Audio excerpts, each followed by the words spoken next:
잠언의 말씀을 통해서 하나님의 사람으로 살아가는 지혜를 배우고 있습니다. 오늘 하나님께서 우리에게 주시는 잠언의 말씀은 잠언 13장 1절에서부터 12절에 있는 말씀입니다. 지혜로운 아들, 딸들은 아버지의 가르침을 듣지만 거만한 사람은 꾸지람을 듣지 않는다.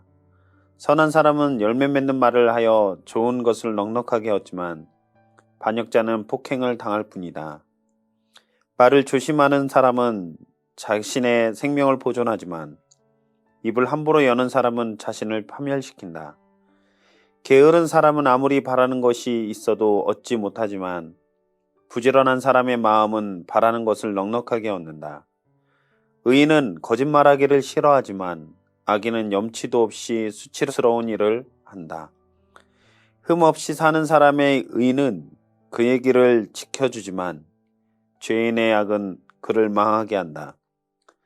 부자인 채 하나 아무것도 없는 사람이 있는가 하면 가난한 채 하나 많은 재물을 가진 사람이 있다. 부유한 사람은 재물로 자기 목숨을 속하기도 하지만 가난한 사람은 협박을 받을 일이 없다. 의인의 빛은 밝게 빛나지만 악인의 등불은 꺼져 버린다. 교만에서는 다툼만 일어날 뿐이다. 지혜 있는 사람은 충고를 받아들인다. 쉽게 얻은 재산은 줄어드나 손수 모은 재산은 늘어난다. 소망이 이루어지지 않으면 마음이 병들지만 소원이 이루어지면 생명나무를 얻는다. 오늘 묵상할 잠언의 내용은 지혜로운 사람은 부모님의 훈계를 받아 그 말씀을 따르며 인생의 열매를 맺고 풍성한 삶을 살아가지만 거만하고 어리석은 자는 부모의 가르침과 꾸지람을 귀담아 듣지 않아서 그 인생은 어두운 결과를 낳게 될 뿐이다 라고 처음에 말씀을 시작하고 있습니다.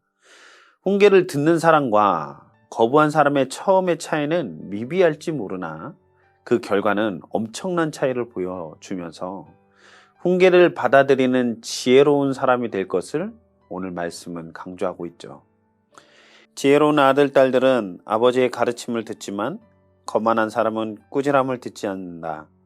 또한 10절에서도 동일한 권면이 있는데 권면을 듣는 자는 지혜가 있다고 말합니다. 즉 아비의 훈계를 듣고 권면을 듣는 자는 지혜로운 자요. 말씀을 듣고 두려워하여 말씀대로 사는 자는 상을 얻을 것이지만 말씀을 멸시하고 꾸지람을 즐겨 듣지 않는 자는 결국 패망에 이르게 된다라는 말씀입니다. 원숭이도 나무 위에서 떨어진다라는 말이 있지 않습니까? 원숭이는 아주 어렸을 때부터, 새끼 때부터 나무를 타기 시작합니다. 어쩌면 나무 타기는 그들에게 가장 쉬운 일일지도 모릅니다. 그러나 그렇게 나무를 잘 타기로 소문난 원숭이라 할지라도 때로는 나무에서 떨어질 수가 있다라는 것이죠. 미끄러질 수가 있는 것입니다.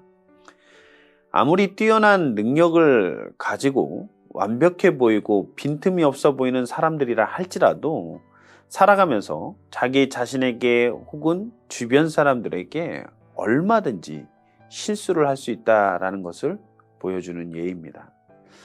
우리는 연약함과 한계를 지닌 존재입니다. 그렇기 때문에 우리는 항상 다른 이들의 의견을 충분히 듣고 때로는 쓴 꾸지람과 책망도 겸허히 받아들일 수 있어야 합니다. 훌륭하신 목사님들도 부모님의 충고나 앞선 선배들의 애정어린 충고를 귀담아 듣고 그것에 맞춰서 변화하려고 노력한다라는 이야기를 들을 때가 있는데 이미 많은 경험과 성공을 해보았지만 끊임없이 배우고 들으려 하는 모습을 보면서 지혜로운 삶의 모습이 아닐까라고 생각해 보게 됩니다. 그런데 대개 사람들은 그렇지 못한 경우가 많이 있지 않습니까? 우리는 기본적으로 자신의 약점을 드러내거나 인정하는 것을 굉장히 힘들어합니다. 또한 대부분의 사람들이 남들의 꾸지람이나 책망 역시 받아들이기 힘들어합니다. 진심 어린 충고와 조언을 불쾌하게 생각하며 그러한 권면을 한 사람들을 오히려 안 좋은 감정을 품고 대하기까지 합니다. 바라기는 우리 미랄교회 모든 성도 여러분, 실수와 허물이 없는 사람은 없다라는 것을 인정하길 소망합니다. 우리는 우리의 연약함을 인정하며 지혜로운 권면과 가르침에 귀를 기울여야 합니다. 오늘 본문은 지혜의 훈계를 듣는 사람과 그렇지 않은 사람들에게 이 말 결과가 어떻다라는 것을 보여주고 있어요. 당장은 지혜로운 사람과 어리석은 사람의 상반된 인생이 별로 달라 보이지 않게 느껴지더라도 결국 완전히 다른 길을 걷게 된다라는 것을 말씀은 이야기하고 있습니다. 사랑하는 우리 미랄교회 모든 성도님들은 하나님의 말씀을 주의 깊게 듣고 겸손히 순종하고 자기 자신을 돌아보는 그런 삶을 살아가기를 간절히 소망합니다. 이것이 하나님께서 기뻐하시는 참 지혜의 모습일 것입니다. 계속해서 말에 대한 교훈을 주고 있습니다. 말은 참으로 놀라운 능력과 권세를 가지고 있죠. 말은 우리에게 즐거움과 복과 생명을 가져다 줄 수 있지만 동시에 포악한 말은 멸망을 가져다 줄 수도 있습니다. 우리들이 날마다 사용하는 말에는 엄청난 힘이 있는 것이죠. 말은 다른 사람들에게도 영향을 주지만 결국 가장 중요한 것은 내가 한 말이 나에게도 큰 영향을 준다라는 것이죠.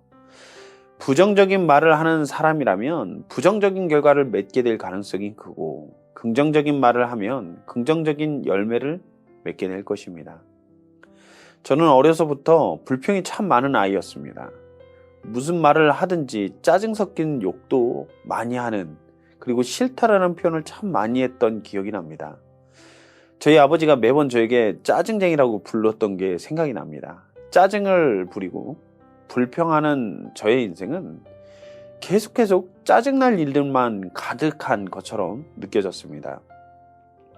그런데 전에는 부정적인 말들이 가득했던 저였는데 예수님을 만나고 난 다음에 누군가에게 긍정적인 말을 해주는 그런 사람이 되어 있는 것이죠.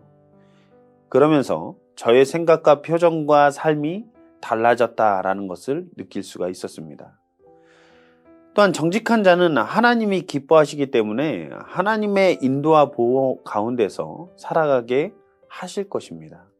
우리 미랄교회 모든 성도들은 당장은 손해를 볼지라도 정직하고 깨끗함을 유지하는 삶을 살아가시기를 간절히 소망합니다.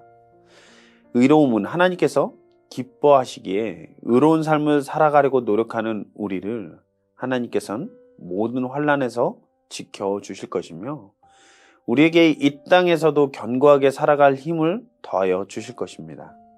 의로움은 하나님께서 기뻐하시는 삶입니다. 7절부터는 물질에 대한 권면이 나옵니다. 물질은 우리 인생의 목적이 될 수가 없습니다.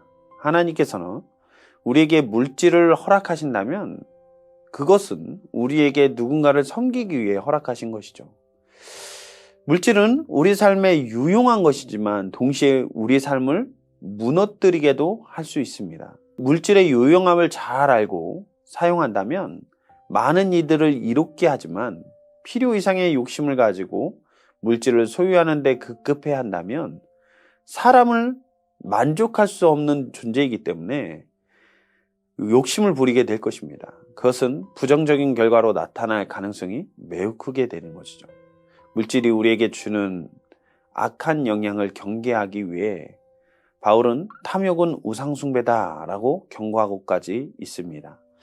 물질은 그 자체가 우리 인생의 목적이 될 수 없습니다. 물질은 우리가 이 세상을 살아가는데 유용한 도구일 뿐이며 하나님과 이웃을 섬기는데 쓸 때 그 가치가 빛날 것입니다.